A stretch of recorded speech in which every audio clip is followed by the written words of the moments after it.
Right guys, welcome back to the workshop.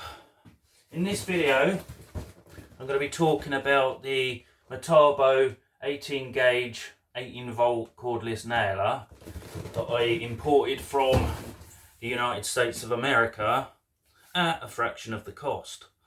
So this video, I'm not sure if it's going to be one part or two parts, because I do want to take a look at the actual nail gun itself and do a kind of initial thoughts and show you the features of the nail gun. But the main point of this video is to talk about why I needed a nail gun, why I decided to import it rather than purchase one in this country, and also the sort of things that you have to consider when importing power tools from another country. I tried looking online and there's not a lot of information from people that have actually done it, so there was a lot of unanswered questions that I had. So hopefully in this video I can answer some of those questions, and it might make the process a little bit easier if there's anyone out there that actually wants to do this or has considered doing it. There will be a lot of talking in this video, so if you don't like listening to someone talk, then feel free to watch another video. But if you've ever considered or you've looked into importing tools from America at a fraction of the cost that we would pay in the United Kingdom, then I think you might find this video quite interesting. So stick around, because that's coming up next.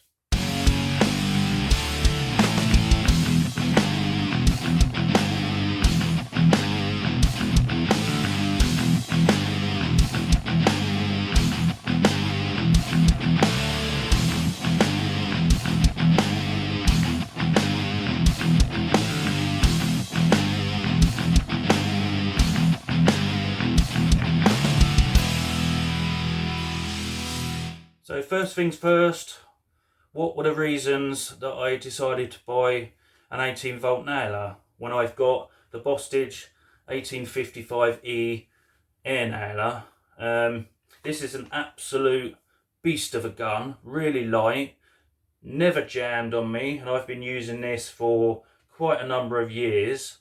Fantastic gun, always fires the nails below the surface. And I really like it, but the only problems with having a pneumatic nailer is the fact you have to drag a heavy compressor around and you're attached with an airline. Not only that, it's really noisy. So as I work in a small shed in my garden, I don't really like using loud tools too often if I can help it, because I obviously don't want to be making loads of noise and annoying the neighbours. So that's basically the reasons why I decided to get a nail gun. So I've taken some prices from two suppliers here in the UK, and I'm going to put some prices up on the screen to give you an idea of what we pay or expected to pay here in the UK. The first supplier is FFX, starting with the Milwaukee Gentoo 18 gauge nailer. For the tool only, you're looking at £359. For the kit, you're looking at £585.95, and that's with the charger and two 2-amp-hour batteries. So for the Metabo, or Hikoki as it's known here in the UK, you're looking at £299 for the tool only. And for the kit, it's £454.95, and that comes with the charger and two 3-amp-hour batteries. Next company I'm looking at is ITS. They're another large supplier of tools in the UK. So for the Milwaukee Gentoo 18 gauge nailer, tool only, you're looking at £407.99. And for the kit, it's £503.99, and that includes two 2-amp-hour batteries and the charger. So for the Hikoki Tool only, you're looking at £323.99, and for the kit it's £431.99, and with that you get the charger and 2 3Ah batteries. So now I'm going to look on eBay at the same guns, tool only and the kit, and the only difference is these are American prices.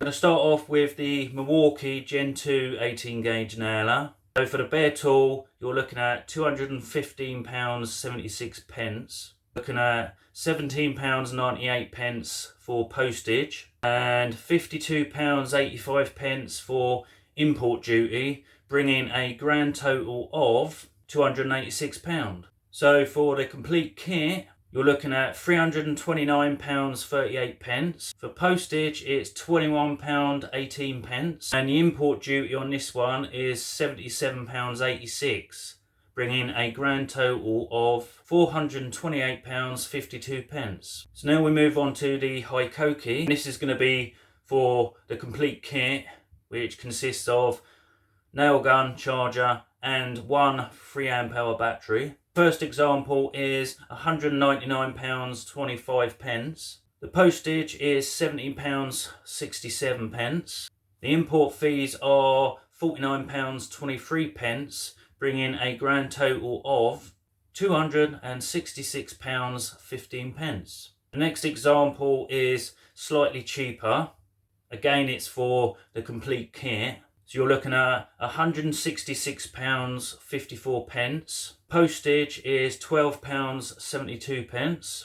The import duty is £41.14, bringing a grand total of £220. So now let's take a look at the prices side by side and see what the differences are.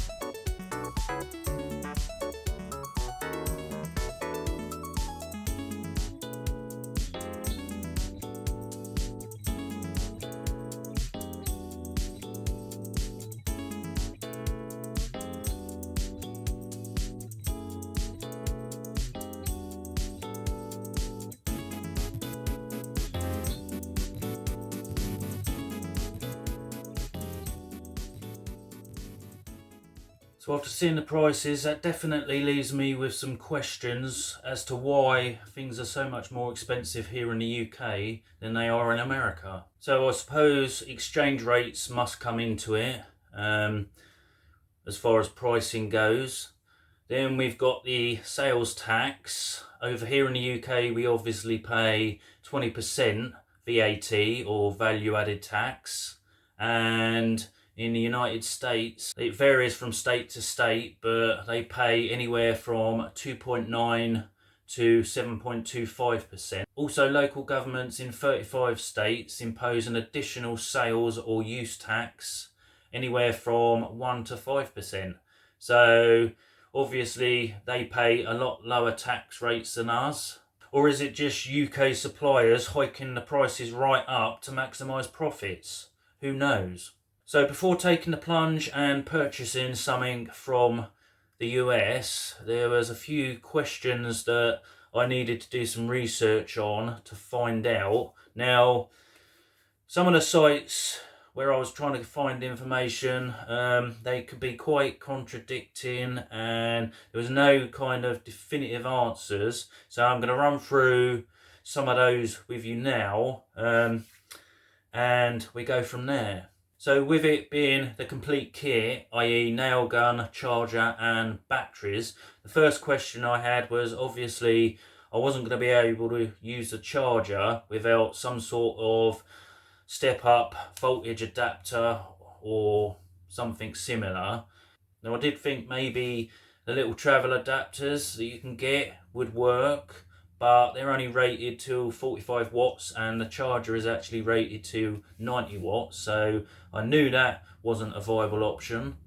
Then I looked at the step down or step up power converters or inverters, and they worked out about 60 to 70 quid for a half decent one. So then I thought, well, maybe I could buy an English charger and just charge the US battery on an English charger. But again, I wasn't sure whether a US battery would actually work on a UK charger. Now, I know they're both 18 volt platforms, but was there any electronics that were kind of set up for the US 110 and 60 hertz rather than the 240 volts and 50 hertz? So I tried looking on various sites to find out whether there was any information to say that the 18 volt batteries are the same regardless of what side of the pond we are. Couldn't find anything, so decided to take the plunge and find out for myself. So in the end, what I decided to do was spend £38 on a rapid charger here in the UK and try it with the US Metabo 3 amp hour battery, and I can confirm that the batteries charge up absolutely fine. There's no problems whatsoever, and it charges in 22 minutes. Another question I had was regarding lithium ion batteries and whether you could actually ship them by air. Now, there's plenty of sites out there, so if you're planning on doing something like this, I advise you to have a look yourself. But from what I can tell, the rule is if you're buying a product that has lithium ion batteries, you can actually ship the batteries with the item that they belong to, i.e. the nail gun and the batteries. You can actually ship up to 2 batteries per package. I think a lot of the regulations are to do with bulk ordering of lots of lithium ion batteries. So the other thing to consider is obviously the import duty. There's no point in making a purchase, saving a fortune, only to be landed with a hefty bill when it arrives in the country. This is where the eBay Global Shipping Program comes into effect. So the eBay Global Shipping Program enables sellers to reach a much broader audience and takes all the hassle out of shipping internationally. And obviously it makes purchasing things from abroad a lot easier for the buyer too. And the best part about it is it lays out all the individual costs up front, so you'll know exactly what you're paying for the item, you'll know exactly what you're paying for postage, and you'll know exactly what you're expected to pay for import duty. Now, if you take an item, put it in your basket on eBay, you'll get a rough breakdown of the costs. When you go through to the checkout, you'll get a more accurate, I think the total I paid for mine was £208, but when I went through checkout, it actually gone up by £10 to 218, and that obviously takes in to account the actual exchange rates at the time of purchase. So there might be a few pound more, or it could be a few pound less. But either way, it lists them all out, so you know exactly what you're paying, and then when your item arrives in the country, you're not expected to pay anything above what you've already paid. How it works is quite simple. You make a purchase, the seller then sends the item to the Global Shipping Centre, which is located in the country that you're actually purchasing the item from. So in my case, it was in the US. And then once it gets to the Global Shipping Program, they take over everything regarding the importation, any paperwork, taxes, safety stickers, because obviously it contains lithium ion batteries, so it needs the correct paperwork for that. They basically take everything on from the minute it arrives there, and then it's shipped by plane to the country of destination. You haven't got to pay multiple people. You pay one fee, and that includes what you're paying for the item, postage. import duty, taxes and all that jazz. The seller takes their part, and then the rest goes towards the global shipping centre, which in this case is Pitney Bowes, and they actually organise and take care of everything from that point onwards. So once your item arrives in the UK, there's no additional charges. It was delivered to my door, and I think all in all it took 9 days, and that's from the day I ordered it up until when it arrived on my doorstep. So if you're not worried about waiting and you're not in a rush for it, it's definitely worth saving yourself some money, and the process is actually a lot easier than I thought it would be. So another important issue that you have to take into account is warranty. Now obviously if you buy a tool in the UK, you're going to get the recommended manufacturer's warranty, whereas if you're buying a tool from the US and importing it into the UK, then you're probably not going to have any warranty whatsoever. So that's another important thing that you need to consider. That being said, I did do some research trying to find out what the most common problems with the guns are. And what I could find out was the most common problem with both the Milwaukee Gentoo and the Hikoki or the Metabo 18 gauge nailers is the fact that after a while they can stop sinking the nails in flush and they start leaving the nails prelled. And there was a couple of reasons that could actually cause that problem. The Milwaukee Gentoo is actually run with compressed nitrogen, so over time the seals can fail and the nitrogen can leak out. So it might just be a case of changing the seals and recharging the pressurized nitrogen. But obviously, because it's nitrogen, it's not the sort of thing you can do yourself. So for the Hikoki, that runs on compressed air. So if any of the seals fail, you can actually buy replacement seals, and that seems to be a fairly straightforward job to do yourself if you're reasonably competent. And also, because it's only compressed air, you can actually buy a valve reduction set or adapter, which you can plug into a gun and your usual shop compressor and recharge the air tank. Now, you need a different adapter for each gauge of gun, so you'll have a different one for the framing nailer, different one for the 16 gauge, 15 gauge, 18 gauge and so on.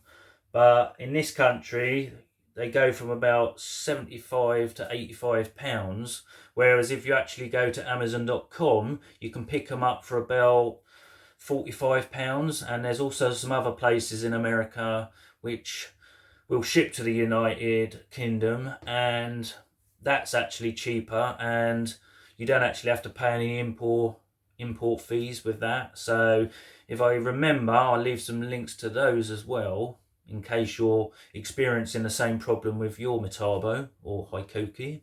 And the fact that the Hikoki runs on compressed air rather than compressed nitrogen is the main reason that I decided on the Hikoki over the Milwaukee Gentoo. So I put some pictures up including prices of the gun that I actually purchased and what I paid.